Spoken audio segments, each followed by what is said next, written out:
కార్మికుల ఐక్యత మేమంతా ఓబుల్రెడ్డి పబ్లిక్ స్కూల్ బాధితులం సార్. మాకు ఈ లేబర్ ఆఫీస్లో, కమిషనర్ ఆఫీస్లో మాకు కన్సల్టేషన్ మీటింగ్ జరిగింది. ఇక్కడ మేనేజ్మెంట్ వచ్చి మొండి వైఖరితో వివరించింది. ఇవాళ దయచేసి పేరెంట్స్ లారా అందరూ గమనించాల్సింది. ఇక్కడ మెయిన్ వచ్చింది ఏంటంటే లేడీ అటెండెన్స్ని తీయాలని. సిబిఎస్ఈ గైడ్లైన్స్కి మేము ఎటువంటి వ్యతిరేకం కాదు, దానికి అందరము అనుకూలమే. లేడీస్ని పెట్టడానికి మేము ఎటువంటి వ్యతిరేకం కాదు. కానీ ఇక్కడ జెంట్స్ క్లీనర్ తొలగించాలని ముఖ్యంగా ఈ మేనేజ్మెంట్ ముందుకొచ్చి మినిమం వేజ్ కేసు ఉన్నాక వీళ్ళని తొలగించొద్దని మేము చెప్పడం జరుగుతుంది. కానీ ఇక్కడ పేరెంట్స్కి కంపల్సరీ లేడీ అటెండెన్స్ కావాలంటే మేము పెట్టడానికి సిద్ధంగా ఉన్నాం. కానీ మా కుటుంబంలో మా లేడీస్ని ఎవరినైనా ఒకరిని తీసుకొచ్చి ప్రస్తుతం అయితే నడిపిద్దాం. మాకు 3 నెలల గడువు ఇవ్వండి. మార్చి 31 వరకు మాకు గడువు ఇస్తే అప్పటి వరకు కేసు ఇక కొలిక్కి వస్తుంది. కానీ మేనేజ్మెంట్ ఒప్పుకోవట్లేదు మాకు గడువు ఇవ్వమంటే. కానీ మేమందరం కలిసి ఒక నిర్ణయానికి వచ్చాము. మాకు లేడీ అటెండెన్స్ పెట్టుకోవడానికి ఎటువంటి అభ్యంతరం లేదు, లేడీ అటెండెన్స్ పెడతాము. కానీ మా కుటుంబంలో ఎవరైనా తీసుకొచ్చి డ్యూటీలు నడిపిస్తాము. కానీ ఆ లేడీ అటెండెన్స్కి జీతాలు ఇవ్వకపోయినా పర్లేదు, మేనేజ్మెంట్కి డబల్ శాలరీ ఇవ్వాల్సి వచ్చే ప్రాబ్లం వస్తే కానీ శాలరీ ఇవ్వకూడదని కూడా మేము చెప్పడం జరుగుతుంది ఇక్కడ.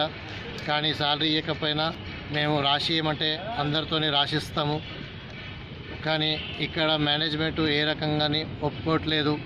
దయచేసి ఈ మినిమం వేజ్ కేసు గురించి వీళ్ళు మొండి వైఖరిగా వీళ్ళని తొలగించాలని ముందుగా ఆలోచించుకొనే ఇక్కడికి వచ్చింది. కానీ సిబిఎస్ఈ గైడ్లైన్స్ రూల్స్ ప్రకారంగా వాళ్ళు కూడా నడుచుకోవాలి. స్కూల్లో గైడ్లైన్స్ రూల్స్ ఏమైనా పాటిస్తున్నారా ఒక్కసారి పేరెంట్స్ ద్వారా మీరు కూడా అడగవచ్చు. ఎందుకంటే ఇదే ముఖ్యంగా తీసుకొచ్చారు దీని గురించి. కానీ వచ్చి ఆ గైడ్లైన్స్ వచ్చి దగ్గర 6-7 సంవత్సరాలు అవుతుంది. ఇప్పుడే దీన్ని ఇన్ని సంవత్సరాలైనా కానీ ఈ 3 నెలలే మేము అడుగుతున్నది. 3 నెలల వరకు వీళ్ళకి ఓపిక ఎందుకు ఉండట్లేదు అది ఒక్కసారి మీరు గ్రహించాలి. ఇంకోటి పేరెంట్స్కి అందరికీ మా పైన తప్పుడు ప్రచారాలు చేస్తున్నారు. ఎందుకు ప్రచారాలు చేస్తున్నారో తెలియట్లేదు. మేనేజ్మెంట్కి మేము ఎందుకు మా మీద ఇంత కక్ష సాధించి మాకు ఈ రకంగా మేనేజ్మెంట్ మా మీద ఒత్తిడి చేస్తుంది. మేము ఎటువంటి తప్పులు చేయలేదు, స్ట్రైకులు చేస్తామని ఇంతవరకు నోటీసులు ఇవ్వలేదు, మేనేజ్మెంట్కి కూడా ఇవ్వలేదు. మేనేజ్మెంట్కి ఒకటే 6 సార్లు పేరెంట్స్తో మీటింగ్ జరిగినా కానీ మా ట్రాన్స్పోర్ట్ తరఫున ఎవరినైనా డ్రైవర్ కానీ క్లీనర్ కానీ ఎవరినైనా ఒక్కరిని ఇంతవరకు దానికి ఆ మీటింగ్కి అటెండ్ చేయలేదు. కానీ ఏకపక్షంగా ఒక్కటే సైడ్గా ఆలోచించదు పేరెంట్స్ లారా. 2 విధాలుగా ఆలోచించండి. ఎటు తప్పుందో మీరే న్యాయంగా నడుచుకోవాలి. మా వైపు తప్పుందా వాళ్ళ వైపు తప్పుందా ఒక్కసారి గ్రహించండి. దాని గురించి లేడీ అటెండెన్స్ని పెట్టడానికి మేము కూడా సిద్ధంగా ఉన్నాం. కానీ సిబిఎస్ఈ గైడ్లైన్స్ని మేము ఎటువంటి వ్యతిరేకం కాదు, దానికి మేము ఆహ్వానిస్తున్నాం. కానీ ఇక్కడ మేనేజ్మెంట్ చేసే తప్పులు కొద్దిగా మీరు ఆలోచించాలి. మా పేరు చెప్పి మీ డ్రైవర్స్ క్లీనర్స్ పేరు చెప్పి ట్రాన్స్పోర్టేషన్ ఫీజు పెంచడం జరిగింది. కానీ అది ఎటువంటి నిజం కాదు. ట్రాన్స్పోర్టేషన్ ఫీజు పెరగడం కారణము ట్యాక్స్. ఇప్పుడు గత 6-7 నెలల నుంచి ఆర్కే ట్రావెల్స్ అనే ఒక ట్రావెల్స్ని పెట్టి వాళ్ళ పేరు మీద క్వార్టర్లీ ట్యాక్స్ ఒక బస్సుకి వచ్చేసి 45,000 నుంచి 67,000 వరకు క్వార్టర్లీ ట్యాక్స్ కడుతుంది. ఇది వరకు గత 16-17 సంవత్సరాల నుంచి స్కూల్ పేరు మీద ఉన్నప్పుడు ట్యాక్స్ కనీసం 3,930 రూపాయలు ట్యాక్స్ కట్టేది. ఈ ట్యాక్స్ భారం మొత్తం పేరెంట్స్ మీద పడింది భారం.